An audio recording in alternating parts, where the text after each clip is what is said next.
What's going on, ladies and gents? Kage's here and welcome back to another video. Today, we're diving into Digimon Beatbreak episode 39 titled Pretty Words. From old grudges to broken bonds. Like, what do you do when the person trying the hardest to protect everyone is also the one everyone believes has betrayed them? Episode 39 isn't just about Kyo versus Souji anymore. It's about whether Kyo is willing to sacrifice everything, including his own family, to protect the people he cares about. And honestly, I think this is where the Kyo arc truly hits its stride. So yeah, without further ado, let's get right on into it. The episode began when the members of Glowing Dawn finally learn that Kyo has become a wanted criminal. Maki reveals the bounty to them, and while everybody is shocked and couldn't believe their eyes, Brilliant Thorn told them about how they discover Rose and Lilamon is nowhere to be found. Then they reveal something pretty shocking. Apparently, Kyo used to delete Digimon without showing any mercy,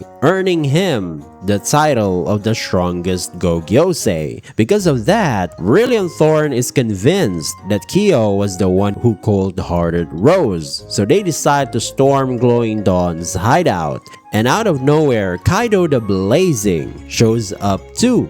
Apparently, he came looking for Kyo as well. And honestly, he basically showed up, exchanged a few lines, and immediately left. And not gonna lie, it's kind of funny to me how he says these stuff about like you guys could hunt him and Kyo is mine to hunt and threatening them to leave. Very mean. But to me, felt like he just wants all of them to calm down. Basically, he came to cool off the situation, which is funny. Obviously, Meadow and Kanon decides to back off as their priority is to retrieve Rose's Sapotama before it's too late. Next, we finally learn more about Souji's past. It turns out Kyo once pushed Souji off a cliff and nearly killed him, which pretty much confirms that Kyo was taking revenge after Souji killed someone precious to him. And yeah, based on the blood on that flashback, yeah, that's no cold heart. That's a literal murder.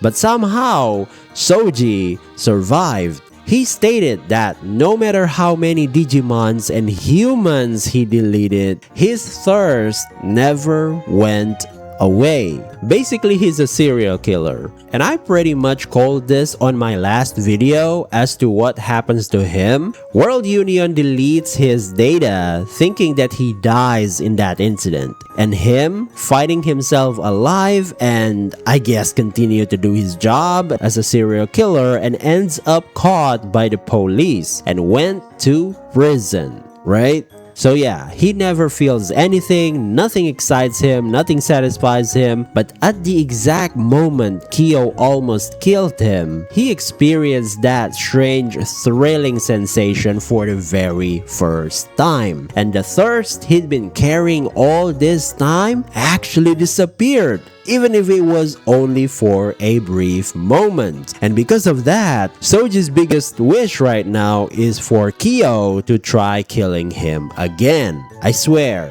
Beatbreak just keeps introducing the most insane characters imaginable, and I love it. And we get a bit of a flashback when he was active as a Gogyosei member, feeding off his perfect level Animal Calimon to a new, stronger perfect level Digimon, Piranimon. And I'ma be real, that scene gave me the chills, dude. And Kyo mentions that he doesn't delete Digimon anymore. And of course, we see how disgusted Souji is by looking at his expressions. Because if we're being honest, the old Kyo wasn't all that different from Souji, aside of him just targeting Digimon, right? Back then, he was violent, cold, the kind of guy who solved everything through force. But now, he's become a completely different person. Eventually, Kyo is defeated by Souji, who's controlling 3 perfect level Digimon. Splashmon holding Murasamenmon's lower half, Devimon holding his sword, and Lilamon using Lila's shower breaks Murasamenmon's blade, and they all attack simultaneously, which is crazy. Yes, it was a short but very calculated fight by Souji. Then Souji asked him, "Where is the old Kyo? You are useless right now. How can I turn you back? If I destroy something precious to you again, will you become your old self?" That line immediately brings back Kyo's painful memories. And when Kyo tries to punch him, Souji went for a counter and punched Kyo in the face. Of course, using Devimon's help. I guess that's what bullies do, right? And to protect Glowing Dawn, Kyo says, "I don't have anything precious to me anymore." And then he promises Souji, "Give me some time, then I'll become who you want me to be, and I'll kill you." Now, this part really got me thinking, right? Personally, I don't think Kyo still wants revenge anymore. The fact that seeing Souji again didn't immediately make him think, "I'm finally going to kill you," makes me feel like Kyo already settled that revenge long ago. And right now, he's only saying those things because obviously wanted to protect his new family, the Glowing Dawn, and doesn't want Souji to go anywhere near them. Maybe for that very reason, he's going to kill Souji now, who knows? Man, I seriously can't wait to see how these two finally settle things. Next, Kyo visits the warehouse at Nirinso, puts his old Gogyosei outfit, which he casually hangs it there. I'm just like, oh, it's the Giga Chat outfit, yippee! And leaves his bracelet at the grave. Even Kageromon like, "Kyo, are you sure about this?" And they head straight to Glowing Dawn's hideout. Can I just say real quick, that white outfit is ridiculously cool, bro. Got his hands stuck in his pants and all. Cool. Very cool. Even Reina asked him, "What with that outfit, bro? Stop the aura farm. Give us one too." So yeah, faced by the Glowing Dawn, Kyo admits everything, that he cold-hearted Rose, that he's become a wanted criminal. And by the look of his eyes, the moment I saw that expression, I immediately remembered what I thought back then when Beatbreak first started, right? Which a lot of us theorized that, hey, this Kyo guy looks like he's going to betray everyone, which turns out he actually did it.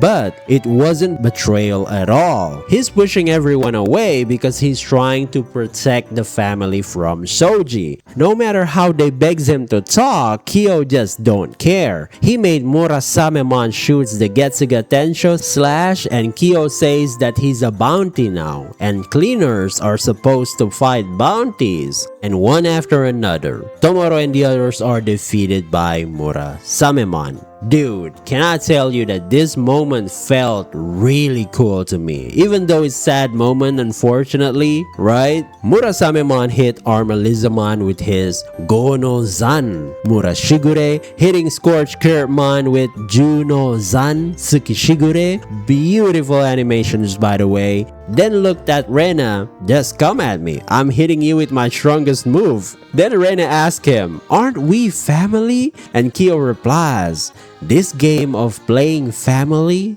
is over." And I actually think that's what the episode title, Pretty Words, is referring to. It's an obvious, blatantly villainax, and he doesn't mean anything he say right now. He just wants everyone he loves to stay away from him, and hit Bear Catmon with Sui no Zan Koku. I think hitting Bear Catmon and Rena with his strongest moves tells us how much he cared for Rena, right? And he ends everything there with, "I'm leaving Glowing Dawn, and we are no longer family." And by the way, the baby forms of Pristimon and Kurtmon is really cute. And I like the colors too, you know, white and yellow. Finally, Tomoro and the others visits the graves Kyo had secretly been visiting all this time. And I am so glad the Kinoko gang, Mushroom gang being there, witnessing the whole Kyo and Souji interaction,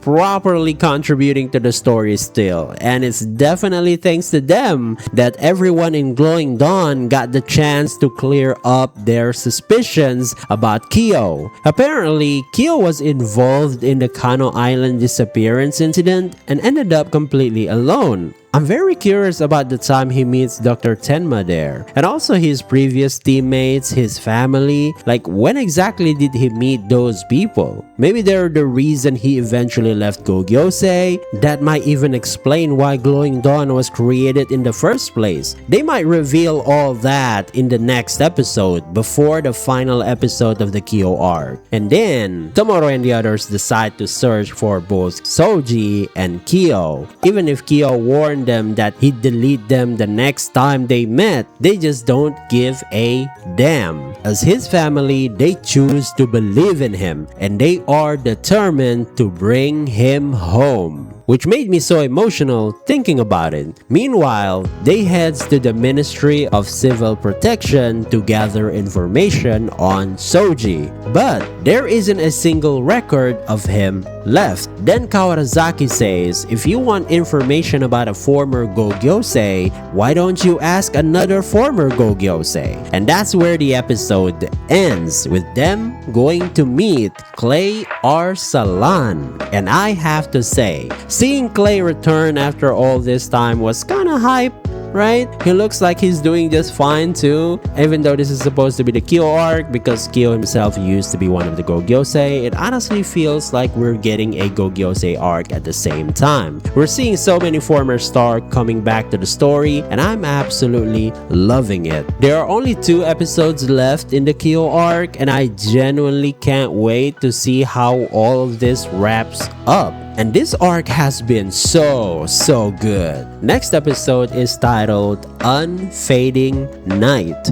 From the title alone, it sounds like we're finally going to dive into Kyo's biggest mistake from the past, and just like always, that title sounds incredibly ominous. And I'm really looking forward to next week. And alrighty, that's for today's episode, guys. So guys, what are your thoughts on this episode? Let me know. And if you enjoyed the video, don't forget to hit that like button and subscribe to the channel. I would really appreciate that. Thanks for watching, and as always, this is Kage signing off. Stay sharp, and I'll catch you on to the next one. Peace.